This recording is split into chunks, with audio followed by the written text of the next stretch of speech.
Good morning students. आज हम agriculture resource chapter 5 start करेंगे, जो हमारा एग्रीकल्चर के बारे में है, कृषि के बारे में है, जिसके अंदर हमारे जो रिसोर्सेज हैं कृषि के, वो हम किस किस तरह से उनका प्रयोग कर रहे हैं और उनको हम किस तरह से उत्पन्न कर सकते हैं। तो हम सबसे पहले एग्रीकल्चर की मीनिंग और इम्पोर्टेंस को समझ लेते हैं कि क्या होती है। जो एग्रीकल्चर है वो एक आर्ट कह सकते हैं या उसको साइंस कह सकते हैं, जिसके अंदर हमने सॉइल को कल्टीवेट करना है, यानी कि उसको जोतना आना चाहिए या उसको मिट्टी को ठीक करना आता है, जिसके अंदर हम क्रॉप्स को उगाते हैं और उसके साथ साथ हम पशुओं को भी पालते हैं। तो ये सारा हमारा जो एक्टिविटी है या ये पूरी जो प्रोसेस है वो हमारी एग्रीकल्चर के अंदर काउंट होती है। इसके अंदर हमारा हम पशुओं का पशुपालन भी हमारा इस एग्रीकल्चर के अंदर इंक्लूड होता है।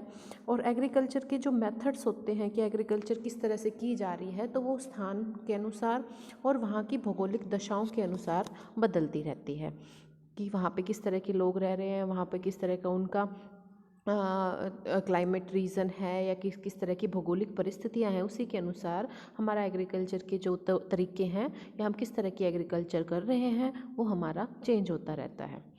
तो बच्चों, कई तरह की एग्रीकल्चर की जाती है हमारे विश्व में, जिसमें हमारी स्थानांतरित कृषि है, पशुपालन है, या हम कह सकते हैं मिक्स कृषि है, गहन निर्वाह कृषि है, वाणिज्यिक कृषि है, व्यापारिक कृषि है, प्लांटेशन कृषि है। तो इस तरह से हमारी कृषि के बहुत सारे फॉर्म हैं जो कई अलग अलग स्थानों पर उन वहाँ के क्लाइमेट कंडीशन के अकॉर्डिंग या फिर वहाँ के कल्चर के अकॉर्डिंग हमारे किए जा रहे हैं।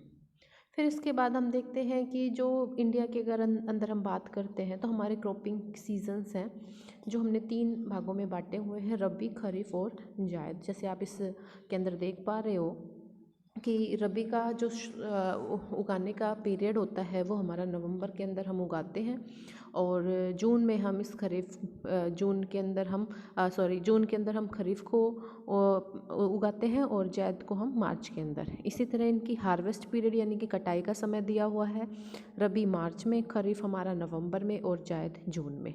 अब देखते हैं कि रबी के लिए क्या चाहिए होता है। रबी के लिए बच्चों लो टेम्परेचर और लो रेनफॉल की ज़रूरत होती है। जो हमारा मौसम देखते हैं नवंबर में जो अब चला हुआ है कि ये हमारी रबी की फ़सल के लिए, जैसे अब हम गेहूँ उगाते हैं तो गेहूँ हमारी किस फसल में आ जाएगी, रबी की फसल में आ जाएगी, जिसको हम लो टेम्परेचर होता है, कम तापमान की आवश्यकता होती है और कम वर्षा की आवश्यकता होती है।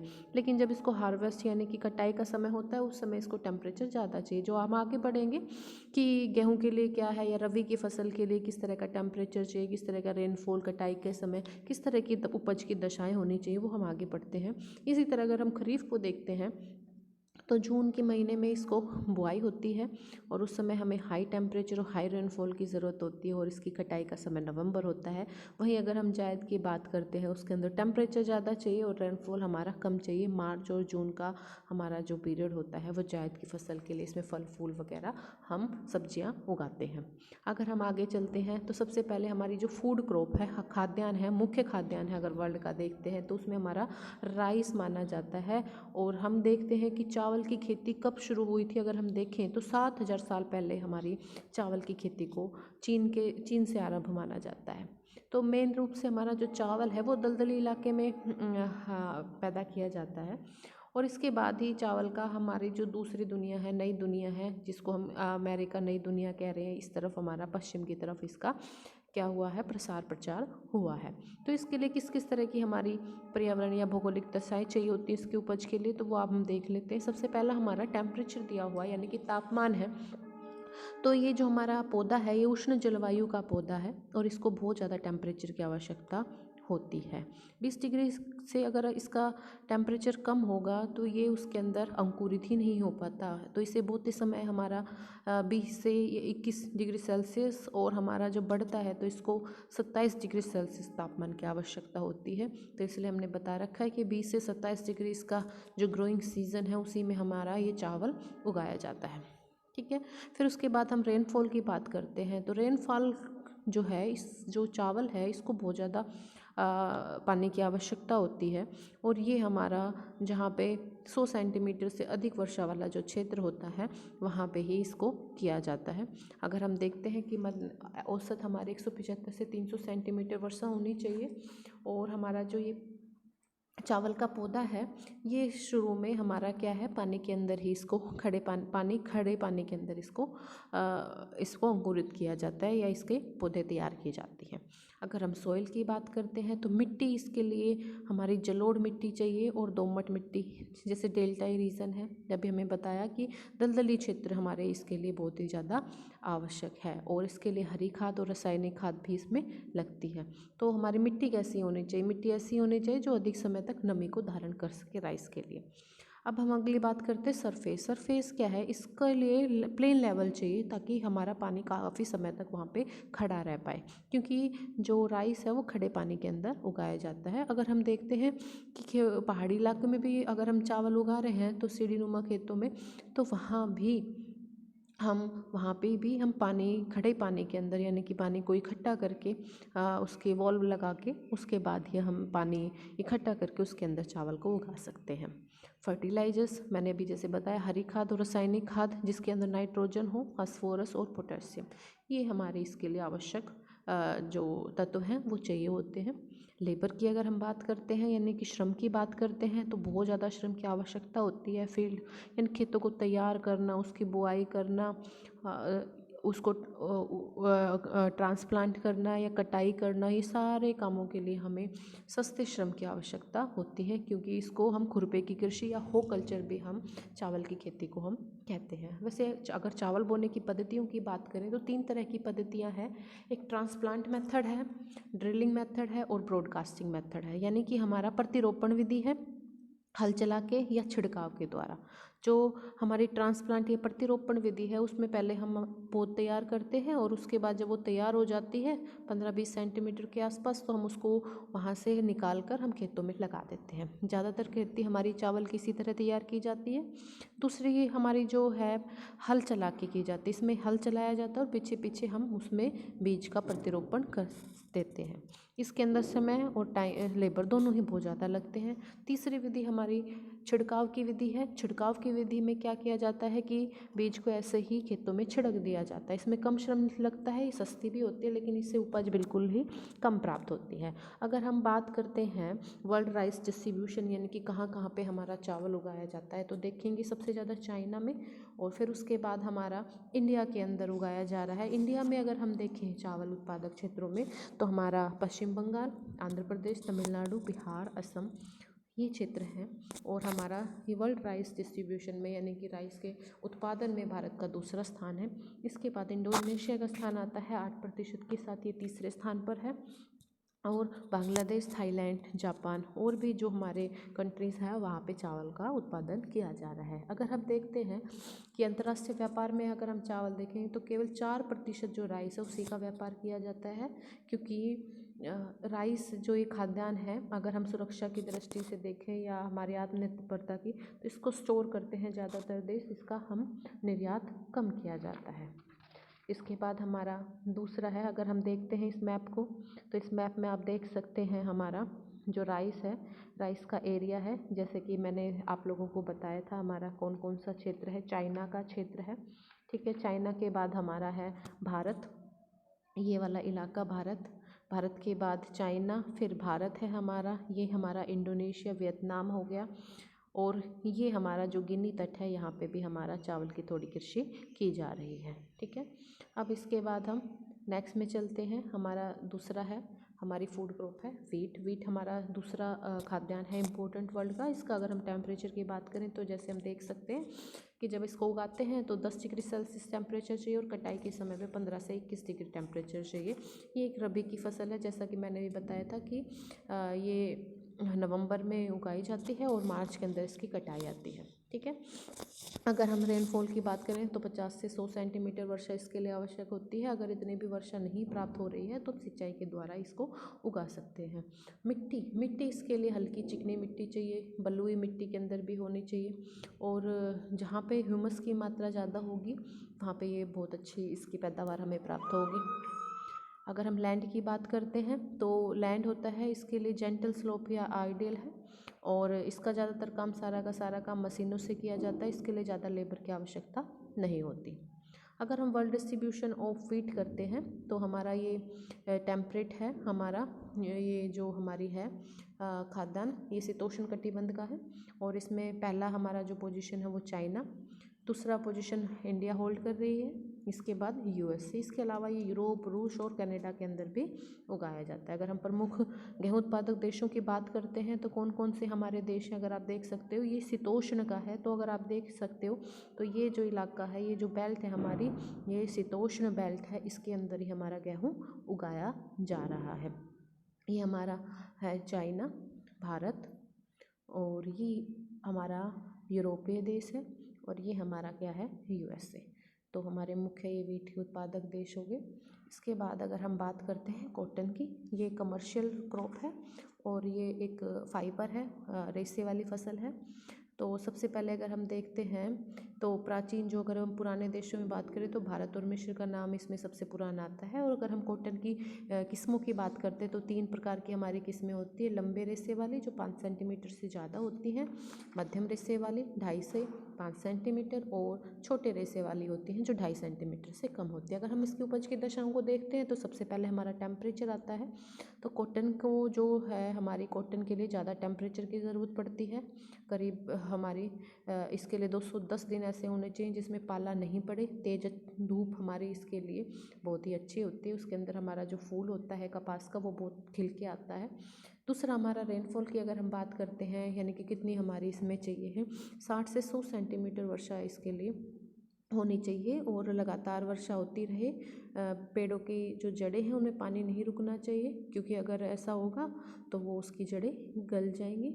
अगर पकाई के समय यहाँ पे शुष्क मौसम होना चाहिए, तभी इसकी चमक ज़्यादा रहती है। अगर उस टाइम में अगर बारिश पड़ेगी तो वो हमारी फसल हमारी ख़राब हो जाएगी। मिट्टी की अगर हम बात करते हैं तो मिट्टी, काली मिट्टी इसके लिए बहुत ज़्यादा, जिसके अंदर पोटास होता है, और लाइम यानी कि चूना मिट्टी, चूना है, वो बहुत ज़्यादा अच्छी होती है इसके लिए। ब्लैक सॉइल क्या करती है, अपने अंदर बहुत ज़्यादा नमी को धारण करके रखती है, तो उसके अंदर वाटर जो मतलब रेसिस्टेंस है, वो कैपेसिटी बहुत ज़्यादा होती है, इसलिए हमारी काली मिट्टी इसके लिए बहुत ज़्यादा फ़ायदेमंद है। इसके लिए प्लेन लैंड, समतल या थोड़ा स्लोप इसके लिए हो सकता है। अगर लेबर की बात करें तो सस्ता श्रम चाहिए, क्योंकि इसको तोड़ने के लिए, फूलों को तोड़ने के लिए हमें चीप लेबर की आवश्यकता पड़ती है।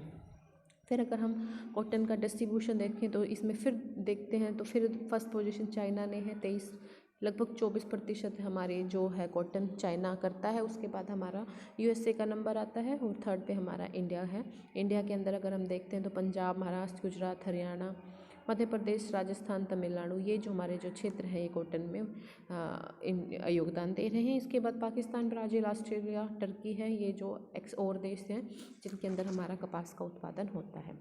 नेक्स्ट हम देख रहे हैं, यहाँ पे देख सकते हो आप कहाँ पे मैंने भी बताया था तुम्हें, चाइना है, ठीक है। चाइना जो हमने भी याद किया था, पढ़ा था पीछे, कि जो फर्स्ट है हमारा चाइना है, और सेकंड पे हमारा देख रहे हैं तो यूएसए है, और थर्ड पे ये है हमारा भारत, फिर हमारा ये पाकिस्तान है, तो टर्की है, मिस्र है, सूडान है, ये देश हैं हमारे जो विश्व के प्रमुख कपास उत्पादक क्षेत्रों के अंदर काउंट होते हैं। फिर इसके बाद हमारी अगली कमर्शियल क्रॉप है शुगर केन, यानी कि गन्ना। जो गन्ना है एक वो बांस का होता है जिसके अंदर रस भरा हुआ होता है, जिससे हम गुड़ बनाते हैं, खांड बनाते हैं। और बच्चों चीनी है ना, 2 चीज़ों से बनाई जाती है, चुकंदर से और गन्ने से। तो हम ज़्यादातर जो चीनी है मैक्सिमम है वो 65% लगभग चीनी हमारी किससे बनाई जा रही होती है, चीनी से बनाई जा रही होती है। जो हमारा गन्ना होता है, गन्ने की जो घास फूस रह जाती है उसके अंदर रस निकालने के बाद उसको भी हम यूज़ कर सकते हैं पेपर मेकिंग के अंदर, यानी कि कागज़ बनाने के अंदर, या हमारे जो गत्ते बनाए जाते हैं उसके अंदर हम उसका इस्तेमाल कर सकते हैं। अगर हम टेम्परेचर की अगर हम बात करते हैं तो 20 से 30 डिग्री टेम्परेचर इसके लिए आवश्यक है, गर्म, और इसके लिए आर्द्रता वाला जो क्लाइमेट है वो इसके लिए बेनिफिशियल है हमारा। अगर रेनफॉल की बात करें तो 100 सेंटीमीटर से 150 सेंटीमीटर होनी चाहिए। अगर गीला और सूखा मौसम होगा तो उससे क्या होगा, ज़्यादा मतलब गीला और सूखे मौसम में ये हमारा जो इसके अंदर रस नहीं होगा, और अगर ज़्यादा बारिश का मौसम होगा तो वो रस हमारा क्या हो जाएगा, पतला हो जाएगा। इसके लिए लगातार बारिश आराम रुक रुक कर होती रहनी चाहिए, पूरे टाइम इसको वर्षा चाहिए। बहुत ज़्यादा टाइम लेता है, 8 से 10 महीने में ये फसल तैयार होती है। अगर हम सॉइल की बात करते हैं तो देख सकते हैं आप, सॉइल कि मॉइस्चर रहना चाहिए। इसके लिए हमारी जो मिट्टी है वो चूना रहित मतलब चूना होना चाहिए, उसके अंदर फास्फोरस की मात्रा होनी चाहिए। शुगर केन को कम से कम 10 महीने का बताया है मैंने अभी। तो अगर ज़्यादा धूप रहेगी, बारिश के बाद धूप निकल जाती है तो उसमें रस की मात्रा इसमें बढ़ जाती है। फर्टिलाइज़र इसके लिए बहुत ज़्यादा ज़रूरी है, क्योंकि ये उपजाऊ क्षेत्रों में ही गन्ना उगता है। और लेबर इसके लिए बहुत ज़्यादा है, क्योंकि लेबर के बिना इसको रोपाई करने में, निराई गुड़ाई काटने में, उसको बांधकर चीनी मिलों तक ले जाने के लिए सस्ते श्रमिकों की आवश्यकता होती है। अगर हम नेक्स्ट में देखें तो ट्रांसपोर्ट भी बहुत ज़्यादा ज़रूरी है, क्योंकि अगर ट्रांसपोर्ट अच्छा नहीं होगा तो इसको कारखानों तक ले जाने में ज़्यादा समय कंज्यूम हो जाएगा, और ज़्यादा समय कंज्यूम होगा तो फिर हमारा क्या होगा, इसमें इसका रस सूख जाएगा। अगर हम बात करते हैं world distribution of sugar cane की, तो हमारा जो पहला प्रथम स्थान है वो ब्राज़ील है 26% के साथ, दूसरा हमारा भारत है, और तीसरा हमारा चाइना है। ठीक है, इसके बाद अगर हम बात करते हैं हमारा इसकी देशों की, तो हमारा ब्राज़ील है, इंडिया, चाइना, इंडोनेशिया और मेक्सिको। ठीक है, तो ये हमारे उत्पादक, हमारे गन्ने के देश हैं। नेक्स्ट अगर हम बात करते हैं प्लांटेशन क्रॉप है टी, चाय। ये हमारी कैश क्रॉप है, और ये एक पेय पदार्थ है जो एक हमारा उपोष्ण है, जो क्लाइमेट चाहिए होता है। इसके लिए टेम्परेचर 21 से 29 डिग्री सेल्सियस होना चाहिए। वर्षा की बात करते हैं तो 150 से 200 सेंटीमीटर होनी चाहिए। वर्षा ऐसे ही होनी चाहिए और कि वो लगातार होती रहे और उसमें से पानी निकलता रहे, पानी रुके नहीं, क्योंकि इससे जड़ें हमारी क्या हो जाती हैं, कमज़ोर हो जाती हैं। लैंड हमारा सॉयल इरोजन के लिए हमारे वहाँ पे ज़्यादा वर्षा नहीं होनी चाहिए। लेबर की अगर हम बात करते हैं तो सारा काम टी का लेबर है, तो इसके लिए सस्ता लेबर चाहिए पैकिंग करने के लिए और तोड़ने के लिए हमारा अच्छा ही सस्ते श्रम की आवश्यकता होती है। डिस्ट्रीब्यूशन अगर देखते हैं तो इंडिया हमारा फर्स्ट है, चाइना और श्रीलंका है। अगर इंडिया में देखते हैं तो असम, वेस्ट बंगाल, तमिलनाडु, केरला और कर्नाटक इसके प्रमुख राज्य हैं। ये आप देख सकते हो, इसके अंदर चाइना है, इंडिया है हमारा, अर्जेंटीना है, ठीक है, श्रीलंका है। फिर हम बात करते हैं कॉफ़ी की। कॉफ़ी भी हमारा पेय पदार्थ है, बेवरेज है। इसके लिए भी सेम लगभग कंडीशन चाहिए होती हैं जो हमारी चाय के लिए चाहिए हो सकती है। फिर वर्ल्ड डिस्ट्रीब्यूशन में अगर हम बात करते हैं तो जो ये है, इसकी बेल्ट होती है गरम। अगर हम देख रहे हैं तो आप देख सकते हो, ये जो बेल्ट है हमारी, ये सारी हमारी उष्णकटिबंधीय क्षेत्र इसके अंदर हमारा आता है। इथोपिया का ये, इथोपिया इसका हमारा मूल पदार्थ, इसको हम मानते हैं मूल स्थान।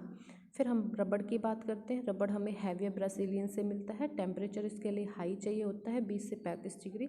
और मंथली की बात करते हैं तो 27 डिग्री। रेनफॉल की अगर हम बात करते हैं तो 150 से 300 सेंटीमीटर रेनफॉल होना चाहिए। सॉइल हमारा वेल ड्रेन होना चाहिए, फर्टाइल होना चाहिए, गहरा होना चाहिए और चूना युक्त होना चाहिए। रिलीफ बात करते हैं तो एंडुलेटिंग चल जाता है। प्लेन सरफेस इसके लिए अच्छा होता है। इसका दूध, जो रबड़ के लिए जो हैवी ब्राज़ीलियन से जो दूध निकलता है उसको इकट्ठा करने के लिए, उससे रबड़ तैयार करने के लिए और हमें ज़्यादा लेबर की आवश्यकता होती है। ट्रांसपोर्ट अच्छा होना चाहिए और मार्केट भी पास होनी चाहिए ताकि रबड़ के प्लांटेशन को इनकरेज किया जा सके। तो हम देख सकते हैं वर्ल्ड डिस्ट्रीब्यूशन में थाईलैंड, इंडोनेशिया और मलेशिया हैं जो ये हमारे रबड़ के उत्पादक देश हैं। तो आज हमारा ये चैप्टर एग्रीकल्चर रिसोर्स है, ये पूरा होता है। तो अगर आपकी कोई क्वेरी हो तो आप मुझसे पूछ सकते हैं। Thank you.